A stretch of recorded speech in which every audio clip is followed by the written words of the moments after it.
Hello అండి, నమస్తే. నేను మీ సంధ్య. వెల్కమ్ టు సంధ్యాస్ వంటల పుస్తక. ఈరోజు ఇంకొక హెల్దీ అయినటువంటి లంచ్ బాక్స్తో నేను మీ ముందుకి వచ్చేసాను. ఈరోజు రెగ్యులర్గా చేసే ఎగ్ కర్రీ కాకుండా ఈసారి ఇలా డిఫరెంట్గా ఎగ్తో ట్రై చేయండి. ఎగ్ తవా పులావ్ చాలా డిఫరెంట్గా ఉంటుంది. టేస్ట్ మాత్రం చాలా బాగుంటుంది. పిల్లలు కూడా దీన్ని చాలా ఇష్టంగా తింటారు. ఇంకెందుకు ఆలస్యం చేయకుండా మన ఛానల్ని సబ్స్క్రైబ్ చేసుకోండి.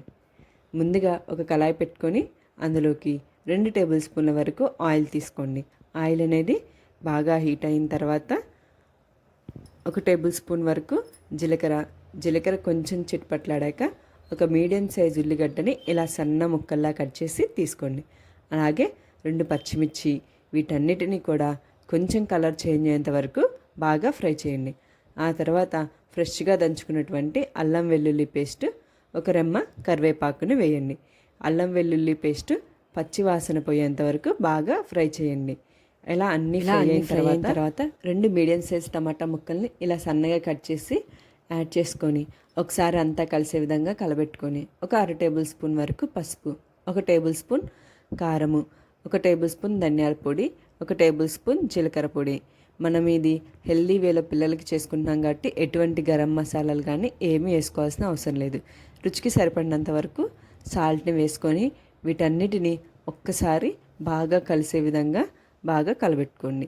ఆ తర్వాత కొంచెం 2 టేబుల్ స్పూన్ల వరకు వాటర్ని వేసుకొని మూత పెట్టేసుకొని టమాటాలన్నీ మనకి పూర్తిగా మగ్గిపోయేంత వరకు మనం ఉడకనివ్వాలి. ఇలా మధ్య మధ్యలో కలిపుకుంటూ టమాటాలన్నీ మనకి బాగా మెత్తబడిన తర్వాత 2 గుడ్లను ఇలా పగలగొట్టుకొని ఇందులోకి యాడ్ చేసుకోండి.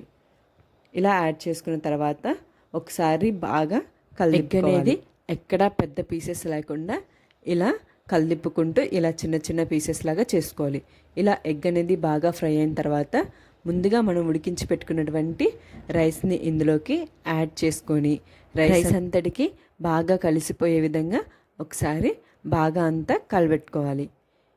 ఇలా రైస్ అంతా బాగా కలిసిపోయిన తర్వాత ఒకసారి మనకి ఉప్పు అనేది సరిపోయిందో లేదో చెక్ చేసుకొని సరిపోతే కనుక ఉప్పుని యాడ్ చేసుకోండి. మీకు కొంచెం స్పైసీగా కావాలంటే ఇందులోకి మిరియాల పొడిని కూడా యాడ్ చేసుకోవచ్చు.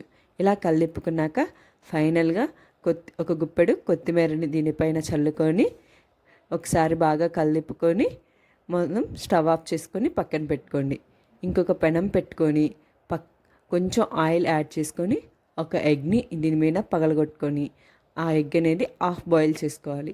ఇలా బాయిల్ అవుతున్నప్పుడు కొంచెం మిరియాల పొడి, సాల్ట్, అలాగే కొంచెం కారం వేసుకొని 2 వైపులా బాగా కాల్చుకోవాలి. ఇలా కాల్చుకొని స్టవ్ ఆఫ్ చేసుకొని పక్కన పెట్టేసుకోండి. ఇందాక మనం చేసుకున్నటువంటి ఈ రైస్ని ఒకసారి బాగా కలిసే విధంగా కలబెట్టుకొని వేడిగా ఉన్నప్పుడు దీన్ని లంచ్ బాక్స్లోకి సర్వ్ చేసుకోండి. మీరు కూడా ఈ ఎగ్ తవా పులావ్ని ట్రై చేసి ఎలా ఉందో నాకు కామెంట్ చేయండి. మీకు కనుక నచ్చినట్లయితే లైక్ చేయండి, షేర్ చేయండి. Thank you for watching.